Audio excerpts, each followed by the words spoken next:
Hello friends, നമസ്കാരം. ഉമ്മ വ്ലോഗിലേക്ക് എല്ലാവർക്കും സ്വാഗതം. എന്താണ് എല്ലാവരുടെ വിശേഷം? സുഖമല്ലേ എല്ലാവർക്കും? അപ്പം നമുക്ക് ടേസ്റ്റി ആയിട്ടുള്ള പെട്ടെന്ന് തന്നെ ചെയ്തെടുക്കാവുന്ന മുന്തിരി ജ്യൂസ് ചെയ്യാം അല്ലേ? അപ്പോൾ അതിന് ഞാനിവിടെ 1/4 കിലോ മുന്തിരി നല്ലപോലെ കഴുകിയെടുത്തിട്ടുണ്ട്. പിന്നെ ഒരു പാത്രത്തിൽ 1.5 കപ്പ് വെള്ളം വെച്ച് നല്ലപോലെ തിളച്ച് വന്നപ്പോൾ അതിലേക്ക് നമ്മളെടുത്ത് വെച്ച മുന്തിരി ഇട്ട് കൊടുത്തിട്ടുണ്ട്. അപ്പോൾ മുന്തിരി ഇട്ടതിന് ശേഷം നല്ലപോലെ തിളച്ച് വരട്ടെ കേട്ടോ. നന്നായിട്ട് തന്നെ തിളച്ചൊക്കെ വന്നിട്ടുണ്ട്. ആ സമയത്ത് ഞാനിതിലേക്ക് 1.25 കപ്പ് പഞ്ചസാര ഇട്ട് കൊടുത്തിട്ടുണ്ട്. അപ്പോൾ എനിക്ക് കറക്റ്റ് മധുരം കിട്ടിയിട്ടായി 1.25 കപ്പ് പഞ്ചസാര ഇട്ട് കൊടുത്തപ്പോൾ.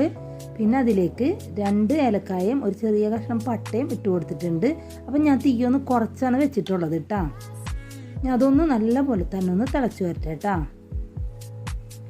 അപ്പം അതും ഇട്ടതിന് ശേഷം നല്ല പോലെ തന്നെ തിളച്ചൊക്കെ വന്നിട്ടുണ്ട്.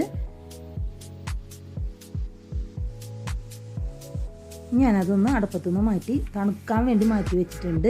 അപ്പോൾ നല്ലപോലെ തണുത്തതിന് ശേഷം അതൊരു മിക്സിയുടെ ജാറിലേക്ക് ഞാനതിൽ പകുതി ഒഴിച്ചു കൊടുത്തിട്ടുണ്ട്. അതിലേക്ക് ഒരു ചെറുനാരങ്ങയുടെ പകുതി പിഴിഞ്ഞിങ്ങനെ കൊടുക്കുന്നുണ്ട് കേട്ടോ.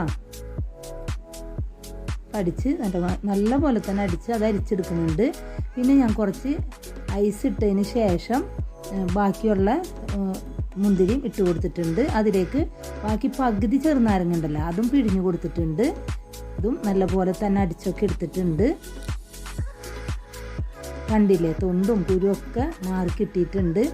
ഇനി ഇതിലേക്ക് നല്ല തണുത്ത വെള്ളം ഒഴിച്ചു കൊടുക്കുന്നുണ്ട് കേട്ടോ. ഞാൻ ഈ ഒരു പാകത്തിനാണ് ഞാൻ എടുത്തിട്ടുള്ളത്. ഇനി നമുക്ക് ഗ്ലാസ്സിലേക്ക് ഒഴിക്കാം അല്ലേ.